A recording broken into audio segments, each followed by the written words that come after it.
Mahirap ang buhay. Totoo ba yon? Totoo naman yun.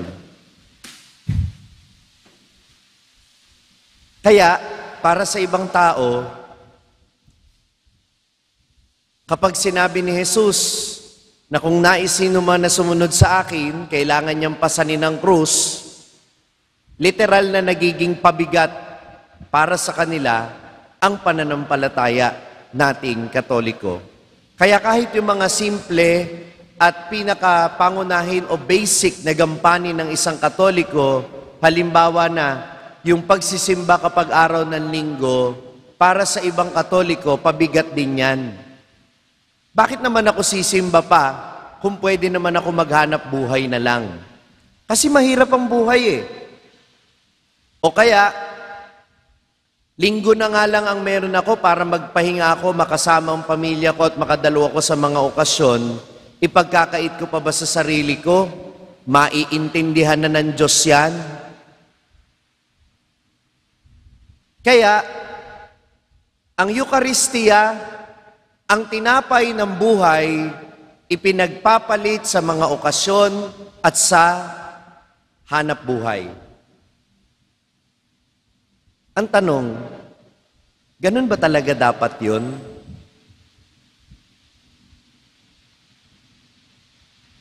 Dahil mahirap ang buhay, excuse na tayo para hindi gawin ang mga hinihingi sa atin ng Panginoon.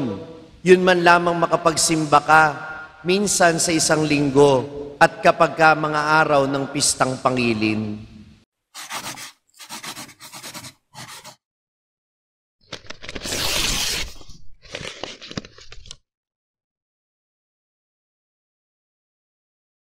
Sumainyo ang Panginoon at sumayo rin. ang mabuting balita ng Panginoon ayon kay San Mateo. Papuri sa iyo, Panginoon. Noong panahong iyon, sinabi ni Jesus sa kanyang mga alagad, "Kung ibig ninumang sumunod sa akin, limutin niya ang ukol sa kanyang sarili, pasanin ang kanyang krus at sumunod sa akin. Ang naghahangad na magligtas ng kanyang buhay ay siyang mawawalan nito. Ngunit ang mag-alay ng kanyang buhay alang-alang sa akin ay siyang magkakamit noon. Ano nga ang mapapala ng isang tao, makamtan man niya ang buong daigdig kung ang katumbas naman nito'y kanyang buhay? Ano ang maibabayad ng tao para mabalik sa kanya ang kanyang buhay? Sapagkat darating ang anak ng tao, taglay ang dakilang kapangyarihan ng kanyang ama at kasama ang kanyang mga anghel. Sa panahong yaoy gagantihin niya ang bawat tao ayon sa kanyang ginawa. Sinasabi ko sa inyo, may ilan rito sa inyo na hindi mamamatay hanggat hindi nila nakikita ang anak ng tao na pumaparito bilang hari." Ang mabuting balita ng Panginoon. Pinupuri ka namin, Panginoong Jesucristo. Magsiupo na po ang lahat. Magandang umaga po sa inyong lahat. Magandang umaga naman Ang po, pagbati Father natin Franz. sa lahat ng mga nakasubaybay sa pamamagitan ng ating live streaming. San man po kayo naroon sa mundo, lalo na ang mga may sakit at sa mga iba't ibang mabigat na kadahilanan ay hindi makararating ng simbahan, pinabati namin kayo mula dito sa makasaysayang simbahan ng Baraswain. Bukang bibig na ho ng marami sa atin at totoo naman ho, mahirap ang buhay. Totoo ba yon? Mahirap ang buhay. Totoo ba yon? Totoo naman yun. Kaya, para sa ibang tao, kapag sinabi ni Jesus na kung nais sino man na sumunod sa akin, kailangan niyang pasanin ng krus, literal na nagiging pabigat para sa kanila ang pananampalataya nating Katoliko. Kaya kahit yung mga simple at pinakapangunahin o basic na gampanin ng isang Katoliko, halimbawa na yung pagsisimba kapag araw ng linggo, para sa ibang Katoliko, pabigat din yan. Bakit naman ako sisimba pa kung pwede naman ako maghanap buhay na lang? Kasi mahirap ang buhay eh. O kaya, Linggo na nga lang ang meron ako para magpahinga ako, makasama ang pamilya ko at makadalo ako sa mga okasyon. Ipagkakait ko pa ba sa sarili ko? Maiintindihan na ng Diyos yan? Kaya, ang Eucharistia, ang tinapay ng buhay, ipinagpapalit sa mga okasyon at sa hanap buhay. Ang tanong, ganun ba talaga dapat yun?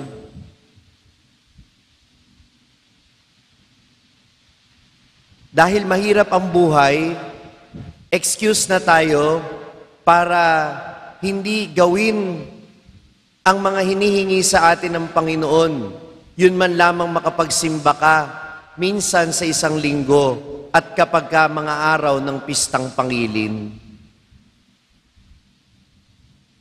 Para po kay Santa Clara na ipinagdiriwang natin ngayon, si Santa Clara ng Assisi, walang makapapantay sa halaga ng Eucharistia at walang anumang dahilan ang makasasapat para mahadlangan ang ating pakikiisa sa banal na misa.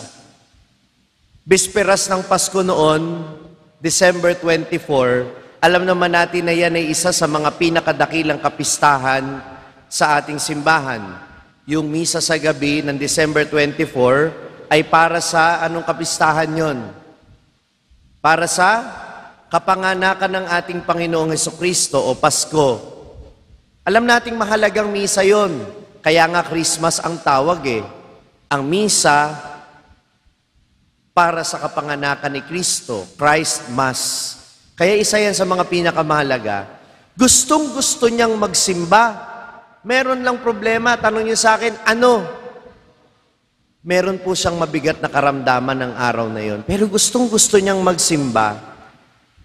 Hindi niya sukat akalain na sa gitna ng kanyang pagdarasal sa loob ng kanyang kwarto, habang nagdiriwang ng banal na misa doon sa simbahan, biglang lumitaw sa kanyang harapan, sa pader ng kanyang kwarto, ang buong misa na panood niya. Wala pa hong internet noon, wala pang TV, wala pang live streaming, pero napanood niya yung buong misa kahit na siya'y may sakit. At nagulat yung mga madre, pagkatapos ng misa, nung mag-usap-usap sila, alam niya kung sinong nag-serve. Alam niya yung sermon ng pare. Alam niya kung ano yung nangyari sa buong misa, sapagkat sa isang mahiwagang pamamaraan, napanood niya ito mula sa kanyang silid. Kaya mula noon, nung siya'y ideklarang santo, at noong nauso na ang telebisyon, idineklara siya ng simbahan at kinikilala siya hanggang ngayon bilang patrona ng telebisyon at broadcast media. Dahil sa mahimalang pangyayaring iyon. Pero hindi ko nais na yun lamang ang tumatak sa isip ninyo, na mamangha kayo sa kasaysayan ng unang live streaming nung panahong wala pang internet.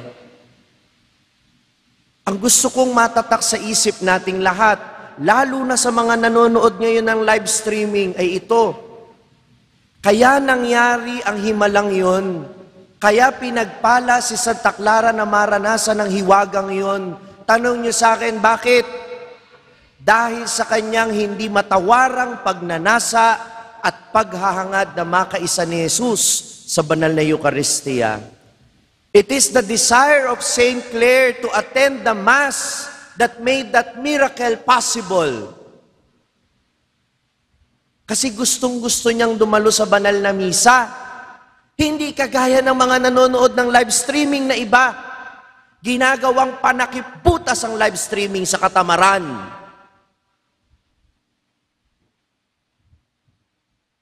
May live streaming naman. Tinatamad ako magsimba ngayon, manonood na lang ako habang nagdadrive. Habang naglalaba, habang nagluluto. Anong akala niyo sa banal na misa, si Chadeli? Anong akala niyo sa banal na misa? Sound trip? Makinig kayong mabuti. Kung walang paghahangad para kay Kristo sa banal na misa, wala ring pagpapala ang live streaming ninyo. It is the desire for the Eucharist that is most important.